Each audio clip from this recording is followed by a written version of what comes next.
Hello everyone. The last chapter is change in profit sharing ratio and the last topic is revaluation of assets.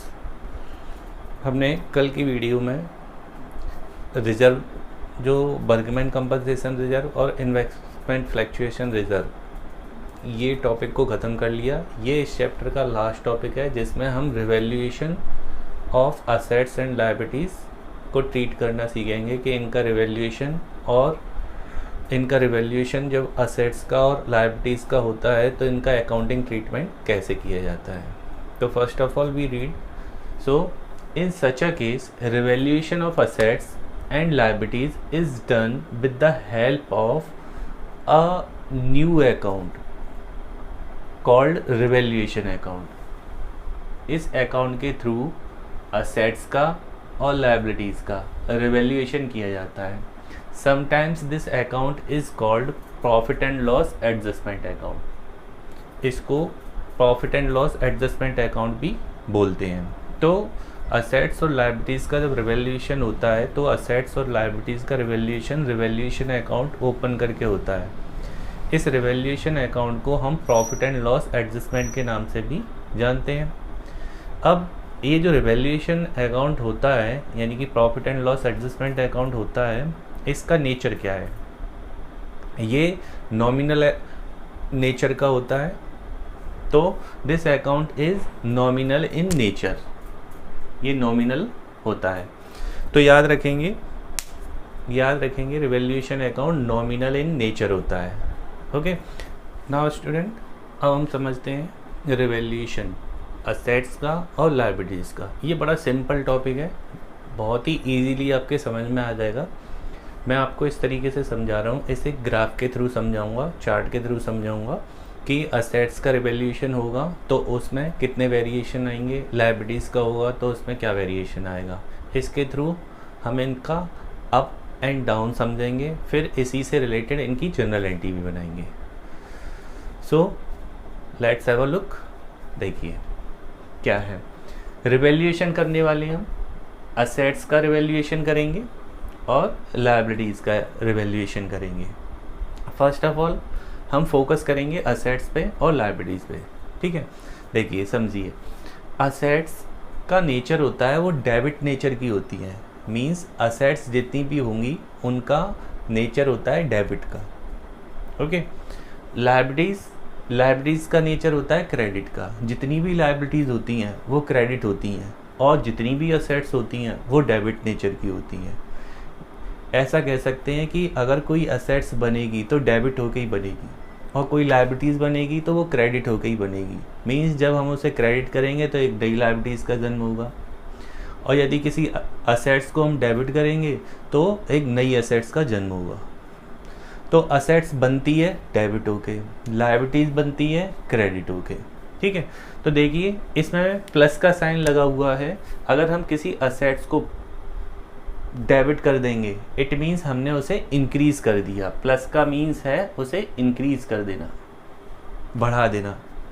ऐसे ही किसी liabilities को यदि credit कर देंगे it means हमने उसे इंक्रीज कर दिया। इंक्रीज कर दिया मीन्स उसकी वैल्यू बढ़ गई।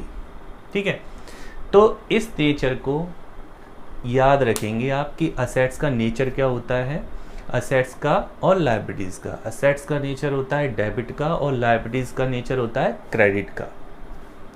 ये डेबिट होके इंक्रीज होती हैं क्या, एसेट्स, और लायबिलिटीज़ क्रेडिट होके इंक्रीज होंगी। ठीक है, अब समझते हैं एसेट्स में क्या क्या डिफरेंस आएगा। देखिए, जब किसी एसेट्स का रिवैल्यूएशन करेंगे तो या तो उसकी वैल्यू बढ़ेगी या उसकी वैल्यू कम हो जाएगी। ठीक है, ऐसे ही किसी लायबिलिटीज़ की रिवैल्यूएशन करेंगे तो उस लायबिलिटीज़ की वैल्यू या तो बढ़ेगी या घटेगी।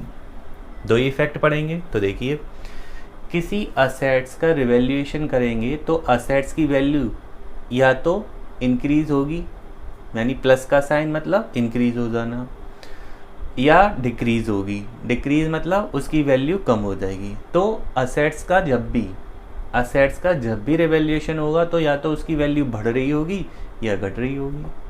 ऐसे ही लायबिलिटीज़ का नेचर है क्रेडिट का। जब लायबिलिटीज़ का आप रिवैल्यूएशन करेंगे तो उसमें भी क्या इम्पैक्ट पड़ेगा, या तो उसकी वैल्यू बढ़ेगी या घटेगी। तो लायबिलिटीज़ का रिवैल्यूएशन करेंगे तो उसकी वैल्यू या तो बढ़ेगी या घटेगी, दो इम्पैक्ट होते हैं, ठीक है। अब देखिए, अभी हम इसको भूल जाते हैं, अनरिकॉर्डेड पार्ट को अभी याद नहीं करते हम, ठीक है। अभी हम केवल इंक्रीज और डिक्रीज को ध्यान में रखते हैं, ठीक है। अब इससे रिलेटेड इनकी एंटी भी बनाएंगे। याद है, रिवैल्यूएशन अकाउंट का यूज़ करके ही हम असेट्स का और लायबिलिटीज़ का हम क्या करते हैं, रिवैल्यूएशन करते हैं, ठीक है। देखिए, असेट्स डेबिट होती हैं, ठीक है, असेट्स डेबिट होती हैं, तो इंक्रीज कैसे होंगी, डेबिट हो गई। तो जब असेट्स की वैल्यू इंक्रीज हो जाएगी तब हम उनको क्या करेंगे, डेबिट करेंगे, और जब असेट्स की वैल्यू डिक्रीज हो जाएगी तब हम उन्हें क्रेडिट करेंगे। तो असेट्स डेबिट होके बढ़ती है और क्रेडिट होके डाउन होती है, ठीक है। ये इसका बेस था। अब लायबिलिटीज़ के बेस पे आइए। लायबिलिटीज़ का नेचर क्या है, क्रेडिट का। लायबिलिटीज़ इंक्रीज करनी है तो हम उन्हें क्या करेंगे, क्रेडिट करेंगे, और लायबिलिटीज़ को डिक्रीज करना है तब हम लायबिलिटीज़ को डेबिट करेंगे, ठीक है ना। तो मैं यहाँ पे नोट कर देता हूँ, असेट्स को इंक्रीज करवाना है तो असेट्स को हमें क्या करना चाहिए, डेबिट करना चाहिए, ठीक है।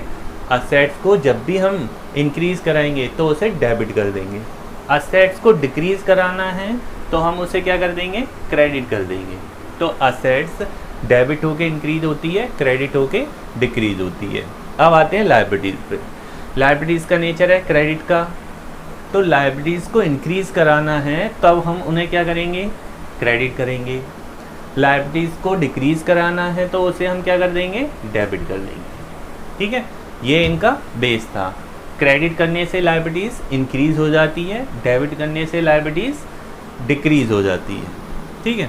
अब इससे रिलेटेड इनकी एनटीवी बनाते हैं। देखिए, अगर किसी असेट्स की वैल्यू रिवैल्यूएशन के टाइम पर इंक्रीज हो जाती है तो क्या एंटी बनाते हैं। देखिए, असेट्स को हमें डेबिट करना है तब हम उस असेट्स का नाम यूज़ करेंगे, एंटी बनाएंगे। तो असेट्स जब इंक्रीज होती है तो एंटी क्या बनती है, assets account debit to revaluation account. तुमने एंटी में देखा कि असेट्स हमने डेबिट की है, क्यों, असेट्स की वैल्यू इंक्रीज हो गई है। तो रिवैल्यूएशन पर जब किसी असेट्स की वैल्यू इंक्रीज हो जाएगी तो हम एंटी क्या बनाएंगे, assets account debit to revaluation account, ठीक है। अब हम आते हैं डिक्रीज पे। डिक्रीज होती है वैल्यू तो क्या एंटी बनेगी, जब हम डिक्रीज करते हैं किसी असेट्स को तो हम असेट्स अकाउंट को क्या कर देंगे, क्रेडिट कर देंगे। फिर डेबिट क्या करेंगे, रिवैल्यूएशन अकाउंट। एंटी बनाएंगे, डिक्रीज करने पे ये एंटी बनती है, क्या, revaluation account debit to assets account. क्यों, हमने असेट्स को क्या करना है, डिक्रीज के टाइम पर क्रेडिट करना है। हमने क्रेडिट किया कि नहीं किया, तो डिक्रीज के टाइम पर एंटी बनाते हैं revaluation account debit to assets account, ठीक है। तो असेट्स जब इंक्रीज होगी तो क्या एंटी बनेगी, assets account debit to revaluation account. Assets decrease होगी तो एंटी बनेगी revaluation account debit to assets account, ठीक है। अब हम आते हैं लायबिलिटीज़ में। लायबिलिटीज़ की वैल्यू इंक्रीज करनी है तो लायबिलिटीज़ को हमें क्या करना होगा, क्रेडिट। क्यों, लायबिलिटीज़ का नेचर क्या होता है, क्रेडिट, वो क्रेडिट होके ही इंक्रीज होगी। तो लायबिलिटीज़ को इंक्रीज करना है तो एंटी बनाएंगे revaluation account debit to liabilities account. Liabilities के इंक्रीजमेंट पे बनेगी, क्या बनेगी, जब लायबिलिटीज़ को इंक्रीज करेंगे तो एंटी बनाएंगे revaluation account debit to liabilities account, okay. अब लायबिलिटीज़ की वैल्यू डाउन भी तो हो सकती है, जब लायबिलिटीज़ की वैल्यू डाउन हो जाएगी तब हम उसे क्या कर देंगे, डेबिट कर देंगे। एंटी बनाएंगे liabilities account debit to revaluation account. Entry क्या बनेगी, liabilities account debit to revaluation account. ऐसे केस में हमने क्या देखा कि लायबिलिटीज़ बढ़ती है तब हम उसे क्रेडिट कर देते हैं, एंटी क्या बनाते हैं, revaluation account debit to liabilities account. और जब लायबिलिटीज़ की वैल्यू डाउन हो जाती है, डिक्रीज हो जाती है, तब हम लायबिलिटीज़ को डेबिट कर देते हैं, liabilities account debit to revaluation account. तो ये थी असेट्स के इंक्रीजमेंट पर और असेट्स के डिक्रीजमेंट की एंट्री। असेट्स का इंक्रीजमेंट है तो असेट्स को डेबिट करो, रिवैल्यूएशन को क्रेडिट करो।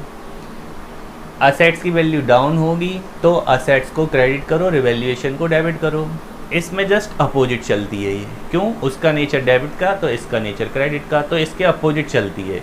वो डेबिट होने से बढ़ती है, ये क्रेडिट होने से बढ़ती है। तो जब लायबिलिटीज़ इंक्रीज होगी तो एंटी क्या बनाएंगे? Revaluation account debit to liabilities account. और लायबिलिटीज़ की वैल्यू डिक्रीज हो जाएगी तब हम क्या एंटी बनाएंगे? Liabilities account debit to revaluation account. तो स्टूडेंट ये था असेट्स की और लायबिलिटीज़ की रिवैल्यूएशन का बेस। अब आते हैं अनरिकॉर्डेड पे। अनरिकॉर्डेड का मीन्स समझते हैं। अनरिकॉर्डेड का मीन्स ये है कि जब फर्म का रिकन्स्टिट्यूशन हो रहा होगा, फर्म का रिकन्स्टिट्यूशन हो रहा होगा, तब हम क्या करेंगे? उस टाइम ये देखने को आता है कि कई सारी असेट्स ऐसी हैं जो बुक्स में रिकॉर्ड ही नहीं है। हमारी फर्म में तो हैं लेकिन बुक्स ऑफ अकाउंट में वो रिकॉर्ड नहीं है। तो ऐसी असेट्स को हम बोलते हैं अनरिकॉर्डेड असेट्स। ऐसे ही कई सारी लायबिलिटीज़ भी ऐसी होती हैं जो कि बुक्स ऑफ अकाउंट में नहीं है लेकिन फर्म में हैं, तो उनको भी हम क्या करेंगे? रिकॉर्ड करेंगे। तो ऐसी लायबिलिटीज़ को हम अनरिकॉर्डेड लायबिलिटीज़ बोलते हैं। तो रिकन्स्टिट्यूशन के टाइम पर ऐसी असेट्स और लायबिलिटीज़ को भी रिकॉर्ड कर लिया जाता है। ओके, अब देखिए इसका बेस समझिए। जब रिकन्स्टिट्यूशन हो रहा होगा तो असेट्स का रिवैल्यूएशन करेंगे। रिवैल्यूएशन करने पे तो ये इम्पैक्ट हो रहा है। फिर साथ ही साथ ये देखने में आएगा कि एक असेट्स है जो कि रिकॉर्ड होनी है, यानी पहले वो बुक्स में नहीं थी, अब वो बुक्स में आ रही है। तो इम्पैक्ट क्या बन रहा है? असेट्स इंक्रीज ही तो हो रही है, असेट्स इंक्रीज हो रही है, तो उसका इम्पैक्ट सेम एज इंक्रीज वाले बेस को लेके किया जाता है। तो किसी असेट्स जो कि अनरिकॉर्डेड है, कोई असेट जो कि अनरिकॉर्डेड है, जब हम उसे रिकॉर्ड करेंगे तो हम उसे प्लस करेंगे। प्लस करेंगे मतलब बढ़ा रहे हैं तो हम असेट्स को क्या करेंगे? डेबिट करेंगे। किसी अनरिकॉर्डेड असेट्स को जब रिकॉर्ड किया जाता है तो उसका इम्पैक्ट सेम एज इंक्रीज जैसा होता है, जैसे कि हम असेट्स को इंक्रीज कर रहे हैं। तो एंटी क्या बनाएंगे हम? एंटी सेम एज बनेगी assets account debit to revaluation account, है ना? सेम एज इम्पैक्ट ऐसा इंक्रीज जैसा, यानी कि किसी असेट्स को बुक में लेके आ रहे हैं हम, ठीक है। ऐसे ही सेम एज लायबिलिटीज़ के साथ भी होता है। कोई लायबिलिटीज़ पहले बुक्स में नहीं थी लेकिन अब वो बुक्स में आ रही है। जब वो बुक्स में आएगी तो सेम एज इम्पैक्ट इंक्रीज जैसा होगा। उस लायबिलिटीज़ को हम क्रेडिट करेंगे, लायबिलिटीज़ को हम क्रेडिट करेंगे और एंटी क्या बनाएंगे? तो किसी अनरिकॉर्डेड लायबिलिटीज़ को जब रिकॉर्ड किया जाता है तो उसकी एंटी सेम एज इंक्रीज जैसी बनती है। क्या? Revaluation account debit to liabilities account, revaluation account debit to liabilities account, ठीक है।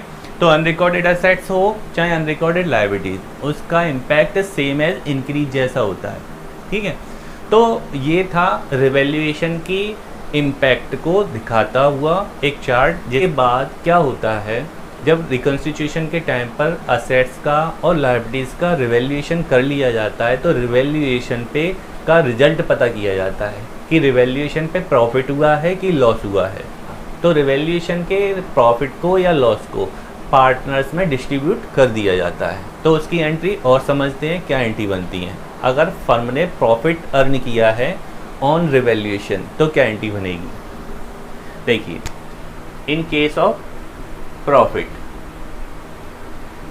अगर फर्म ने रिवैल्यूएशन पे प्रॉफिट अर्न किया है, असेट्स की वैल्यू ज़्यादा बढ़ गई और लायबिलिटीज़ की वैल्यू कम बढ़ पाई है, तो रिजल्ट आएगा प्रॉफिट। और प्रॉफिट को हमें पार्टनर्स में डिस्ट्रीब्यूट कर देना है। तो किस एंट्री से डिस्ट्रीब्यूट करते हैं? ये एंट्री बनाते हैं प्रॉफिट के केस में। जब रिवैल्यूएशन का रिजल्ट पता किया जाता है तो अगर प्रॉफिट आएगा तो एंट्री बनाएंगे revaluation account debit to partners capital account. अगर लॉस आया तो यानी कि असेट्स की वैल्यू इतनी नहीं बढ़ पाई जितनी कि लायबिलिटीज़ की वैल्यू बढ़ गई है, तो लायबिलिटीज़ की वैल्यू बढ़ जाएगी ज़्यादा इन कंपैरिजन टू असेट्स, तो ये लॉस होगा। लॉस के केस में ये एंट्री रिवर्स हो जाती है, पलट जाती है। क्या एंट्री बनेगी लॉस के केस में? पार्टनर कैपिटल अकाउंट क्रेडिट हुआ था, लॉस के केस में ये डेबिट हो जाएगा। ये लॉस के केस में है। जब फर्म को रिवैल्यूएशन पे लॉस हो जाता है तो एंटी बनती है partner capital account debit to revaluation account, और प्रॉफिट होता है तो एंटी बनती है revaluation account debit to partners capital account. तो ये थी स्टूडेंट रिवैल्यूएशन से ओवरऑल कितनी एंटी बन सकती हैं। ठीक है, असेट्स के बढ़ने से, घटने से, उसके अनरिकॉर्डेड को रिकॉर्ड करने से ये 3 एंटी बनती हैं। किसी लायबिलिटीज़ के बढ़ने पर, घटने पर, अनरिकॉर्डेड को रिकॉर्ड करने पर ये 3 एंटी बनती हैं। उसके बाद इनका रिजल्ट निकाला जाता है। अगर ओवरऑल ये ज़्यादा बढ़ गई हैं और ये कम बढ़ पाई हैं तो रिजल्ट में क्या निकलेगा? प्रॉफिट। क्या निकलेगा रिजल्ट में? प्रॉफिट। और प्रॉफिट की एंटी क्या बनाएंगे? Revaluation account debit to partners capital account. अगर उल्टा हो जाए तो, यानी ये ज़्यादा बढ़ जाए और वो कम बढ़े, इनके कंपैरिजन में इनकी वैल्यू डाउन हो जाए, तो क्या आएगा? लॉस आएगा। लॉस के केस में क्या एंटी बनाएंगे? Partner capital account debit to revaluation account. तो इस तरीके से ये रिवैल्यूएशन का ओवरऑल टॉपिक था, जिसमें हमें ये सीखना था कि जनरल एंटी कैसे कैसे बनती हैं। तो 3 एंटी असेट्स की और 3 एंटी लायबिलिटीज़ की और 1 एंटी या तो प्रॉफिट की बनेगी या लॉस की बनेगी। इस तरीके से रिवैल्यूएशन की ये एंटी बनती हैं। और रिवैल्यूएशन अकाउंट को हम profit and loss adjustment account के नाम से भी जानते हैं, आपको कंफ्यूज नहीं होना है। और आपको साथ ही साथ ये भी याद रखना है कि रिवैल्यूएशन अकाउंट का नेचर क्या होता है। रिवैल्यूएशन अकाउंट का नेचर नॉमिनल अकाउंट का होता है। ओके, अभी हम इसका फॉर्मेट और समझेंगे कि रिवैल्यूएशन अकाउंट का फॉर्मेट कैसे बनता है। ठीक है, इन्हीं एंट्री को हमें रिवैल्यूएशन अकाउंट में पोस्ट करना होगा। ठीक है, और उसी अकाउंट से हम डायरेक्टली ये पता कर लेते हैं कि प्रॉफिट हो रहा है कि लॉस हो रहा है। ठीक है, सो देखते हैं रिवैल्यूएशन अकाउंट का फॉर्मेट कैसे बनता है। सो नाउ स्टूडेंट, अब हम रिवैल्यूएशन अकाउंट का यानी कि profit and loss adjustment account का फॉर्मेट समझते हैं कि उन जनरल एंटी से रिवैल्यूएशन अकाउंट कैसे प्रिपेयर होता है। उन जनरल एंटीज़ की जो हमने लास्ट में अभी रीड करी थी, उनको रिवैल्यूएशन अकाउंट में कैसे कैसे पोस्ट किया जाता है। ठीक है, तो देखिए यहाँ पर आपको एक बात समझ लेनी है कि रिवैल्यूएशन अकाउंट या तो डेबिट होता है या क्रेडिट होता है। ये तो हर ईच अकाउंट का यही बेस है कि वो अकाउंट या तो डेबिट होगा या क्रेडिट होगा। ठीक है, अब आपको यहाँ पर ये भी समझना है कि असेट्स के इंक्रीजमेंट पर, असेट्स के डिक्रीजमेंट पर रिवैल्यूएशन अकाउंट पे क्या इम्पैक्ट पड़ता है, वो डेबिट होता है कि क्रेडिट होता है। ये यूँ समझना है क्योंकि इस पे एमसीक्यू बहुत आते हैं कि असेट्स के इंक्रीजमेंट पे रिवैल्यूएशन अकाउंट क्या होगा, डेबिट होगा, क्रेडिट होगा, no impact, none of these. इस तरीके से एमसीक्यू होते हैं।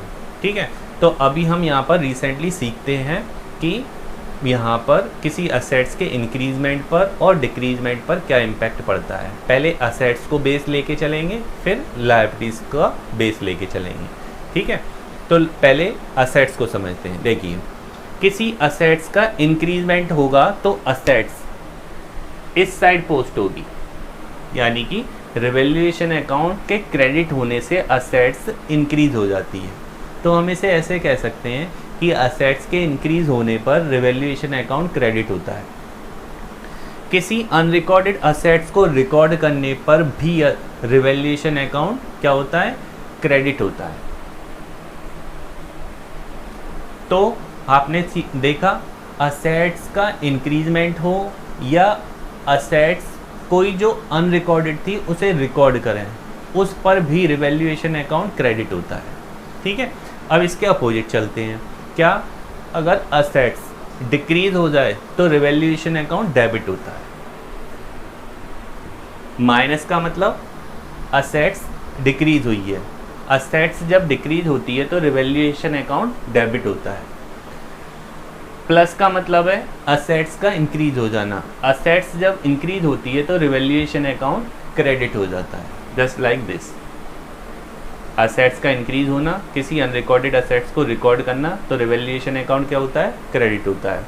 अब किसी असेट्स के डिक्रीजमेंट पर रिवैल्यूएशन अकाउंट डेबिट होता है। ठीक है, तो असेट्स का रिवैल्यूएशन पे इम्पैक्ट।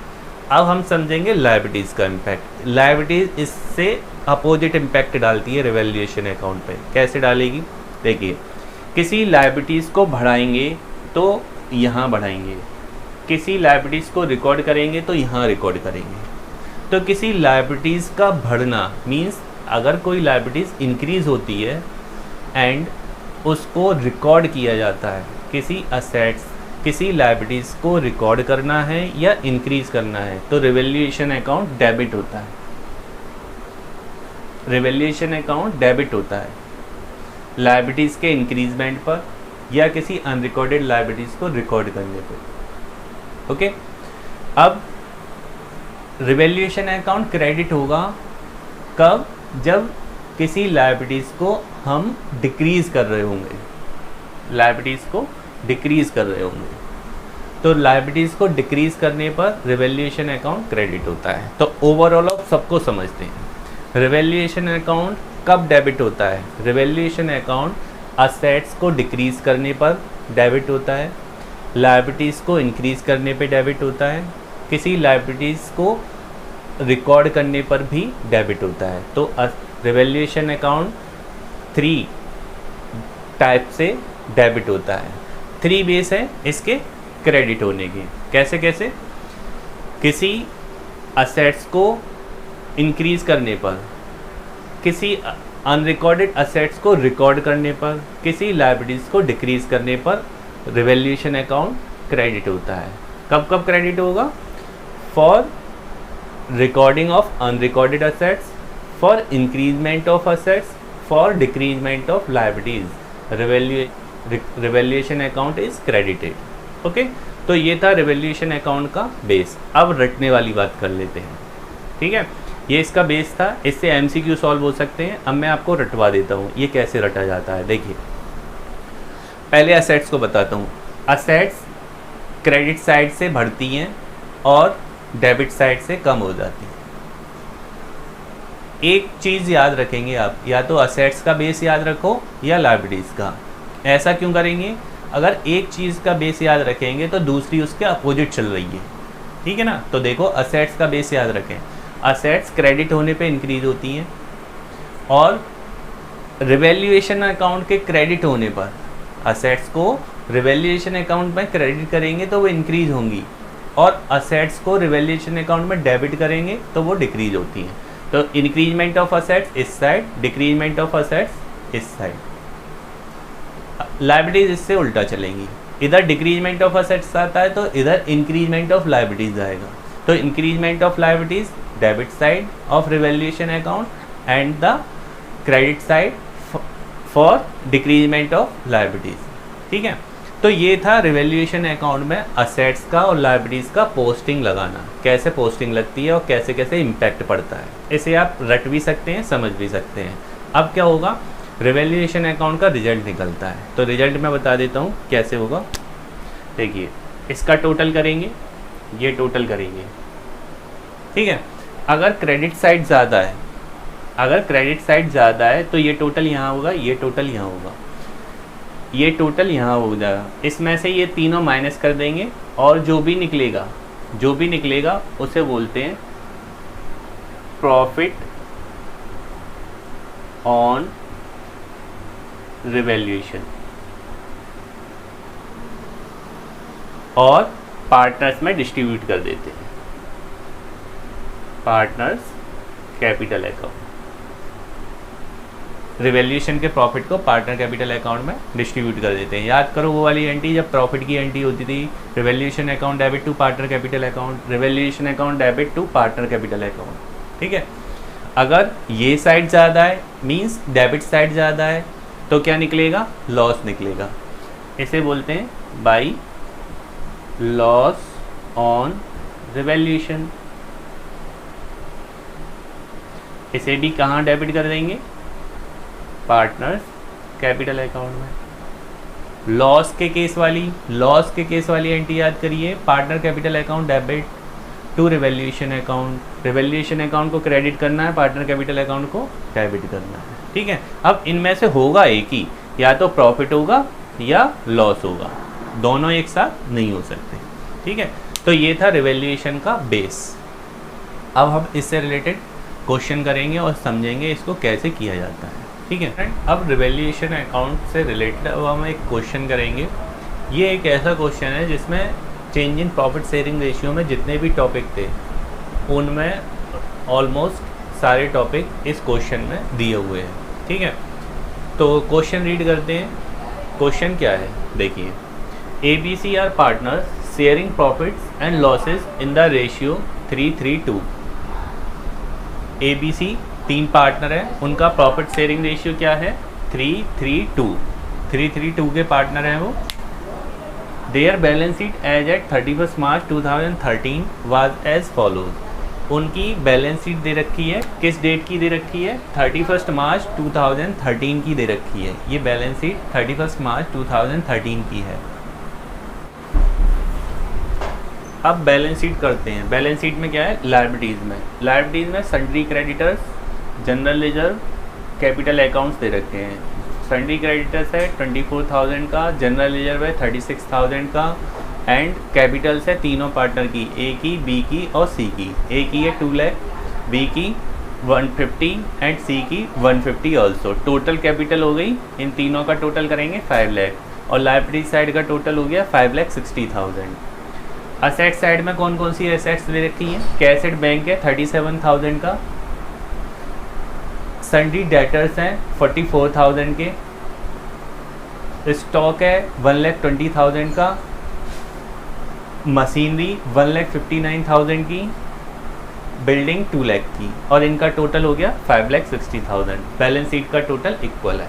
ठीक है, अब क्वेश्चन में आगे क्या कहते हैं, partners decided that their profit and loss ratio would be 4:3:2, यानी कि वो अपना प्रॉफिट शेयरिंग रेशियो उन्होंने चेंज कर दिया। प्रॉफिट शेयरिंग रेशियो पहले कितना था 3:3:2 और अब कितना हो गया 4:3:2। और इन्होंने डिसीजन कब लिया है 1 अप्रैल 2013 को डिसीजन लिया है कि वो अपना प्रॉफिट शेयरिंग रेशियो चेंज कर रहे हैं। तो प्रॉफिट शेयरिंग रेशियो चेंज कर रहे हैं तो क्या क्या एग्रीड हुआ है उनके बीच में। इट वाज एग्रीड दैट ये फॉलोइंग ट्रांजेक्शन उनके हुए हैं, क्या क्या, स्टॉक भी वैल्यूड एट ₹1,10,000। स्टॉक 1,10,000 का हो गया है। स्टॉक बैलेंस शीट में था कितने का 120 का, अब वो कितने का हो गया है 1,10,000 का। इट मीन्स वो 10,000 का डिक्रीज हो गया है। तो रिवैल्यूएशन में इम्पैक्ट डालेंगे, असेट्स डिक्रीज होती है तो क्या इम्पैक्ट पड़ता है। ठीक है, next, machinery is to be depreciated by 10%। Depreciation का मतलब होता है डिक्रीजमेंट ऑफ असेट्स। ठीक है, next, provision for doubtful debts is to be made at 5%। ये जो प्रोविजन आप देख रहे हैं, प्रोविजन फॉर डाउटफुल डेट्स, ये एक लायबिलिटीज़ है। एक लायबिलिटीज़ क्रिएट करनी है हमें डेटर्स पे, वो भी 5%। ओके, नेक्स्ट है building to be appreciated. Appreciated ये डेप्रिशिएशन का अपोजिट वर्ड होता है। डेप्रिशिएशन का मीन्स होता है डिक्रीजमेंट ऑफ असेट्स और एप्रिशिएशन का मीन्स होता है इंक्रीजमेंट ऑफ असेट्स। तो बिल्डिंग एप्रिशिएट करनी है कितने परसेंट से 20% से बिल्डिंग को हमें एप्रिशिएट करना है। ठीक है, a liability of ₹2,500 included in sundry creditors is not likely to arise. यानी कि इस पॉइंट का मतलब ये है कि एक लायबिलिटी सन्ड्री क्रेडिटर्स में इंक्लूड है जिसका अब हमें पेमेंट नहीं करना है। इट मीन्स लायबिलिटीज डिक्रीज हो रही है। तो गाइज ये था एक क्वेश्चन। इस क्वेश्चन से हमने सब कुछ समझ लिया कि क्वेश्चन में क्या क्या गिवन है। अभी हमें इसमें क्या करना है, इस क्वेश्चन को सॉल्व करेंगे, जनरल एंट्री बनाएंगे, रिवैल्यूएशन अकाउंट बनाएंगे, पार्टनर कैपिटल अकाउंट बनाएंगे एंड न्यू बैलेंस शीट बनाएंगे आफ्टर द एडजस्टमेंट। ओके, तो करते हैं इसे। अब हम समझते हैं इसका सॉल्यूशन में हम सबसे पहले जनरल एंट्री बनाएंगे। जनरल एंट्री में देखिए हमने लास्ट में फॉर्मेट इसका देखा था रिवैल्यूएशन अकाउंट का। रिवैल्यूएशन अकाउंट क्रेडिट होता है और डेबिट होता है। डेबिट कब कब होता है, जब असेट्स की वैल्यू डिक्रीज हो और लायबिलिटीज़ की वैल्यू इंक्रीज हो, तो रिवैल्यूएशन अकाउंट डेबिट होता है। और क्रेडिट कब होता है, जब असेट्स की वैल्यू इंक्रीज हो जाती है और लायबिलिटीज़ की वैल्यू डिक्रीज हो जाती है, तो रिवैल्यूएशन अकाउंट क्रेडिट होता है। तो वही बेस लेके हमें यहाँ पे एंट्री बनानी है। तो देखिए first entry, revaluation account debit हो रहा है।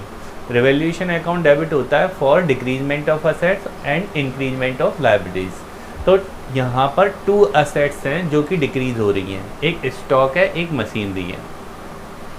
मशीनरी डेप्रिशिएट हुई है 10% से और स्टॉक 1,10,000 का हो गया है, पहले 120 का था, तो इसमें 10,000 का डिक्रीजमेंट हो गया है।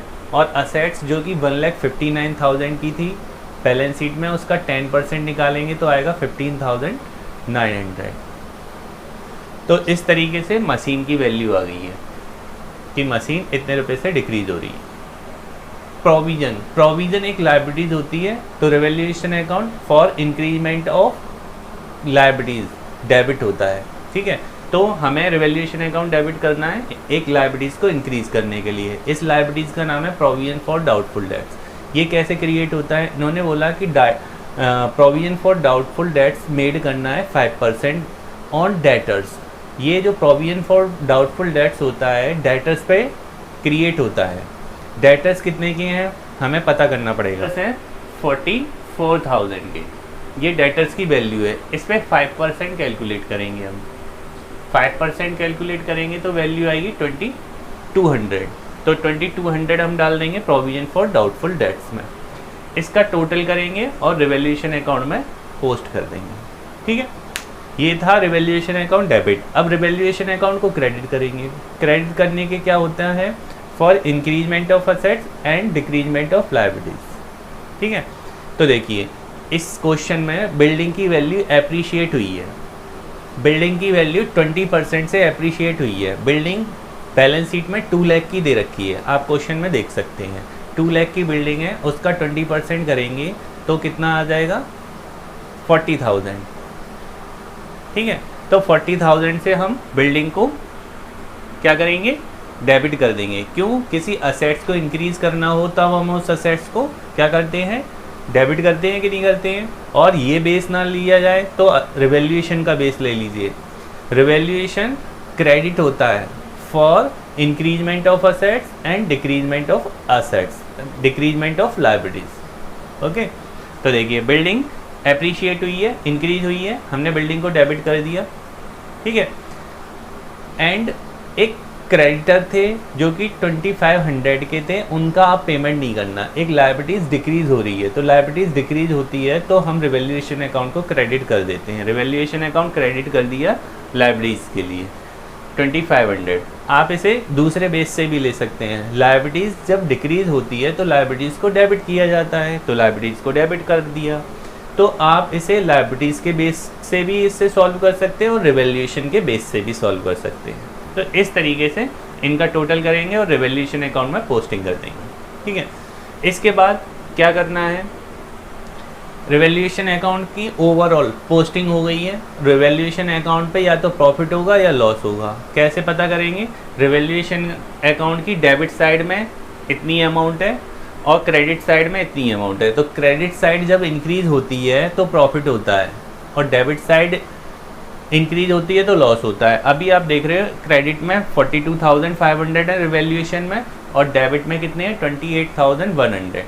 तो क्रेडिट साइड ही तो ज़्यादा हुई, तो प्रॉफिट हो रहा है। प्रॉफिट कितने रुपए का हुआ, ये 3,400 का प्रॉफिट हुआ है। प्रॉफिट कितना हुआ है 14,400 का। इस 14,400 के प्रॉफिट को इनके प्रॉफिट शेयरिंग रेशियो में हम डिस्ट्रीब्यूट कर देंगे, जो कि ये है 3/8, 3/8, 2/8। 14,400 का 3/8, 3/8 करेंगे एंड 2/8 करेंगे तो आएगा 5,400, 5,400 एंड 3,600। ओके, ये तो हो गया। अभी क्वेश्चन में एडजस्टमेंट तो सारी सॉल्व हो गई।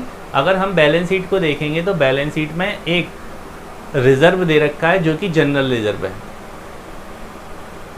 36,000 का। इस जनरल रिजर्व को हमने सीखा हुआ है कि जो भी रिजर्व होते हैं उनको अकाउंटिंग ट्रीटमेंट 2 टाइप से हो सकती है। एक तो पार्टनर कैपिटल अकाउंट में ट्रांसफ़र कर दो, दूसरा गेनिंग पार्टनर और सैक्रिफाइसिंग पार्टनर में आप इसे डिस्ट्रीब्यूट कर दो without closing general reserve account. यानी कि जनरल रिजर्व अकाउंट को छुए बिना, यानी ना उसे डेबिट करना ना क्रेडिट, बस हमें इस जनरल रिजर्व अकाउंट का एक एडजस्टमेंट करना होता है। तो दो बेस होते हैं। अगर क्वेश्चन में कुछ नहीं बोला जाए तब हम कौन सा बेस लेके चलते हैं कि जो भी रिजर्व है उसे पार्टनर कैपिटल अकाउंट में ट्रांसफ़र करना है। तो अभी हमारा यही बेस होगा। तो हम क्या करेंगे, देखिए जनरल रिजर्व अकाउंट डेबिट कर देंगे to A's capital account, to B's capital account, to c's capital account. General reserve को तीनों कैपिटल अकाउंट में, तीनों के कैपिटल अकाउंट में क्रेडिट कर देंगे। किस रेशियो में? 3:3:2 में। तो आ जाएगा 13,500, 13,500 एंड 9,000। तो ये थी जनरल एंट्री। अभी हम लेजर बनाएंगे। जनरल एंट्री हमारी ओवरऑल कंप्लीट हो गई है। अभी हम इस क्वेश्चन से रिलेटेड एक लेजर भी बनाते हैं, ठीक है। नाउ स्टूडेंट, अब रिवैल्यूएशन अकाउंट प्रिपेयर करते हैं कि रिवैल्यूएशन अकाउंट में इसकी पोस्टिंग कैसे लगनी है। जो जनरल एंट्री हमने बनाई थी रिवैल्यूएशन अकाउंट से रिलेटेड, उनको हमें उस अकाउंट में कैसे पोस्ट करना है वो देखिए रिवैल्यूएशन अकाउंट हमने प्रिपेयर कर लिया है।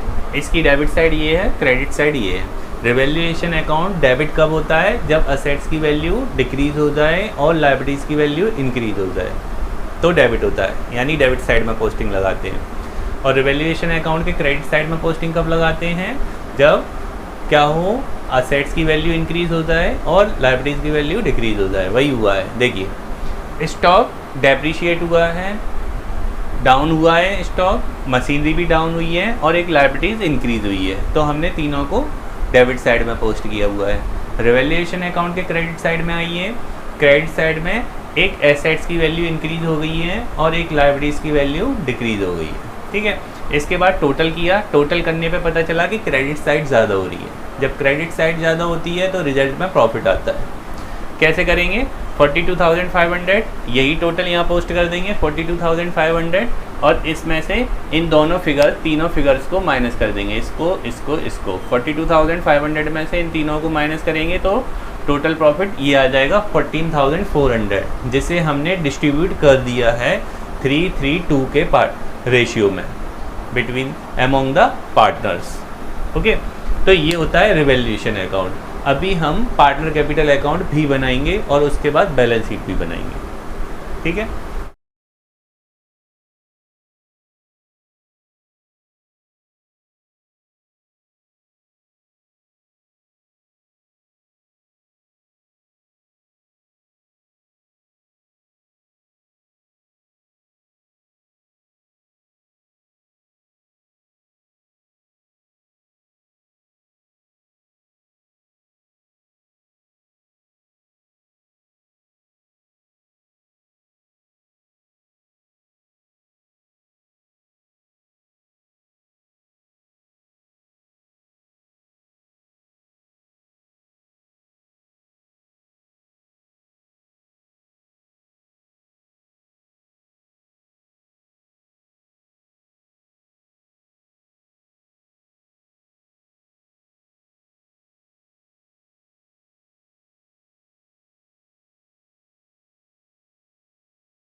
सो स्टूडेंट, अब हम समझते हैं बैलेंस शीट। बैलेंस शीट को प्रिपेयर कैसे करना है। बैलेंस शीट की प्रिपेयर करने के लिए हमें पहले लायबिलिटी साइड या एसेट साइड पहले बनाना होगा।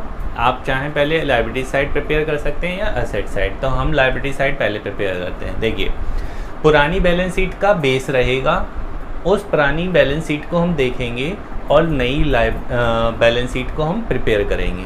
ठीक है, तो उसे देखते चलेंगे और इसे पूरा करेंगे। तो देखिए, पुरानी बैलेंस शीट में सन्ड्री क्रेडिटर्स दिए हैं 24,000 के, और इनमें चेंज आ गया है 2500 के क्रेडिटर्स डाउन हो गए हैं, तो ये लेस हो जाएगा रिवैल्यूएशन के नाम से 2500, और न्यू क्रेडिटर हो गए 21,500। यानी कि जिन आइटम्स में एडजस्टमेंट हुआ है उन आइटम्स को चेंज कर देना है। ठीक है, इसके बाद अगर पुरानी बैलेंस शीट में आप देखेंगे तो जनरल रिजर्व था, तो जनरल रिजर्व तो पार्टनर कैपिटल अकाउंट में ट्रांसफ़र हो गया, तो अब वो न्यू बैलेंस शीट का पार्ट नहीं बनेगा। अब इनकी कैपिटल की बात करते हैं। पार्टनर कैपिटल अकाउंट बनाने के बाद हमें उनकी कैपिटल पता चल गई थी कि कितनी कितनी कैपिटल आई है। तो पार्टनर कैपिटल अकाउंट हमने बनाया और उनकी कैपिटल पता कर ली। ए की कैपिटल है 2,18,900, बी की है 1,68,900 और सी की है 1,62,600, और इसका टोटल हो गया 5,50,400। ठीक है, इन दोनों का टोटल कर लेंगे और फिगर आ जाएगी 5,71,900। ये बैलेंस शीट की लायबिलिटी साइड का टोटल हो गया। ओके, अब असेट साइड में आते हैं। असेट साइड में पुरानी बैलेंस शीट में देखेंगे तो सबसे पहले कैसेट बैंक था, तो कैसेट बैंक हमने पोस्ट कर दिया एज इट इज़, कोई चेंज नहीं है इसमें। ठीक है, नेक्स्ट है सन्ड्री डेटर्स। डेटर्स 4,000 के हैं, जिसमें से हमें प्रोविज़न माइनस करना है। क्यों? ये प्रोविज़न है, डेप्रिसिएशन नहीं है। ये प्रोविज़न हमने माइनस कर दिया है 2200 का, तो डेटर्स थे 44,000 के, जिसमें से प्रोविज़न माइनस हो जाएगा और बचेंगे डेटर्स कितने के 41,800 के न्यू डेटर्स हैं, ये गुड डेटर्स है। नेक्स्ट थिंग, स्टॉक 1,20,000 का था पुरानी बैलेंस शीट में, 10,000 से ये डाउन हो जाएगा और रह जाएगा 1,10,000 का। मशीनरी 1,59,000 की थी, जिसमें से डेप्रिसिएशन माइनस हो जाएगा 15,900 का, मशीनरी हो जाएगी 1,43,100 की। बिल्डिंग है 2 लाख की, जिसमें 40,000 का एप्रिसिएशन हुआ है, तो ऐड हो जाएगी वैल्यू 240 हो जाएगी। ये total of balance sheet 5,71,900 total assets हो जाएंगी। असेट्स और लायबिलिटीज़ का टोटल इक्वल हो गया है। तो इस तरीके से बैलेंस शीट प्रिपेयर होती है। ठीक है, तो स्टूडेंट, ये था change in profit sharing ratio का रिवैल्यूएशन वाला टॉपिक, और इस रिवैल्यूएशन वाले टॉपिक को किस तरीके से हमें क्वेश्चन में करना होता है और कैसे एडजस्टमेंट होते हैं, ये सब कुछ हमने कर लिया है। अब आपको क्या करना है, इसी जैसे क्वेश्चन आपको अपनी बुक से सॉल्व करने हैं। कोई भी प्रॉब्लम्स आती है तो आप मुझसे डिस्कस करें, मेरा नंबर है आप पर। Okay guys, thank you.